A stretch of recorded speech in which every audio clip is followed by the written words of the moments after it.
Licence کے اوپر زیادہ گولیاں یا زیادہ کرنے کا فراڈ ہوتا ہے، اس کی پوری ایک رجیم بنائی جا رہی ہے ہوم ڈپارٹمنٹ کی. کسی کے لیے کوئی مشکل پیدا نہیں کی جائے گی، سسٹم ٹرانسپیرنٹ ہوگا. اس معاملے کو اس طرح سیریس لیں اور یہ نہ ہو کہ دیر ہو جائے.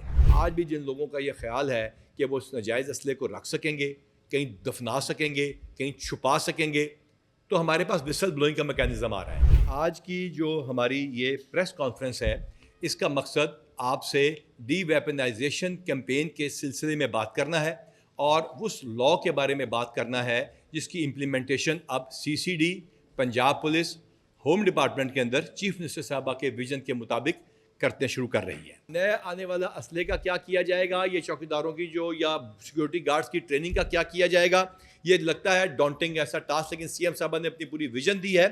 ہماری تمام border entry post into Punjab, یہ 14 میجر اور تقریباً 70 مائنر ہیں. ان کے اوپر سکینرز کے ساتھ یہ ہم منسلک کر رہے ہیں اپنے سیف سٹی کے ساتھ.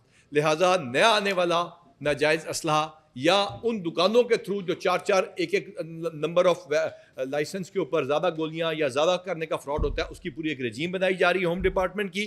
اور اس کے ساتھ ہمارے جو سیکیورٹی کمپنیاں، کسی کے لیے کوئی مشکل پیدا نہیں کی جائے گی. سسٹم ٹرانسپیرنٹ ہوگا، کمپیوٹرائزڈ ہوگا اور ساتھ ریکارڈنگ ہوگی. جو اسلحہ پیش کیا جائے گا اس کو 1.5 کے ساتھ ہم لنک کر رہے ہیں، یعنی پینک بٹن کے ساتھ چوکیداروں کی ٹریننگ یا گارڈز کی ٹریننگ اور ان کے پینک بٹن تمام کو تمام 1.5 کے ساتھ ہم اس کو منسلک کرنے جا رہے ہیں. یوں ہی جو ہماری چوکیاں ہیں، یہ صرف پولیس کی چوکیاں نہیں، جوائنٹ چیک پوسٹ ہیں ہوم ڈپارٹمنٹ کے اندر، جس میں کسٹمز کا عملہ، رینجرز کا عملہ اور دیگر جو ہمارے متعلقہ لا انفورسمنٹ، جس میں لا والے بھی شامل ہیں، جس کے اندر ہمارے سب سے امپورٹنٹ ٹیکس والے شامل ہیں، وہ بھی ہوگا تاکہ مزید اسلحہ نہ آ سکے. تو لہٰذا یہ بڑے کلیئر الفاظ میں آپ سے درخواست ہے، بہت ہی پولائٹ الفاظ میں جس طرح ہم بات کرتے ہیں، آپ سے درخواست ہے کہ اس معاملے کو اس طرح سیریس لیں اور یہ نہ ہو کہ دیر ہو جائے. اور جو ہی یہ کام شروع ہوگا تو انشاءاللہ تعالیٰ یہ کام امپلیمنٹ ہوگا.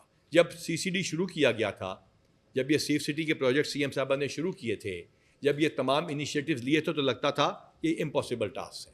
آج بھی جن لوگوں کا یہ خیال ہے کہ وہ اس ناجائز اسلحے کو رکھ سکیں گے، کہیں دفنا سکیں گے، کہیں چھپا سکیں گے، تو ہمارے پاس وسل بلوئنگ کا میکینزم آ رہا ہے جس میں نام صیغہ راز میں رکھے گا. That has already been established at 1.5 ہمارا ان CM صاحبہ کی موجودگی میں پاکستان کا سب سے بڑا کال سینٹر ہے. اس میں سے 1,20,000 کال ریسیو ہوتی ہے، ریکارڈ ہوتی ہے. لہٰذا آپ کا اپنا مخالف اطلاع دے دے گا، آپ کا گھر والا اطلاع دے دے گا. اس سے بچنے کے لیے آپ کائنڈلی قانون کے اوپر عمل کیجیے گا، یہ ہماری آپ سے درخواست ہے. دیکھیے، یہ ڈیپینڈ کرتا ہے، بعض لوگوں کے پاس لائسنس ہوتا ہے اور اسلحہ ہوتا ہے اپنے پیرنٹ سے آیا ہوا 12 بور کا، بعض کے اوپر سنگل شاٹ ویپن شکار کی ہوتی ہے، بعض لوگوں کے پاس ڈیفنس کے لیے کلین کرمنل ریکارڈ اور ٹیکس پیئر تھے تو جن کو لائسنس ملتا ہے وہ ہوتا ہے.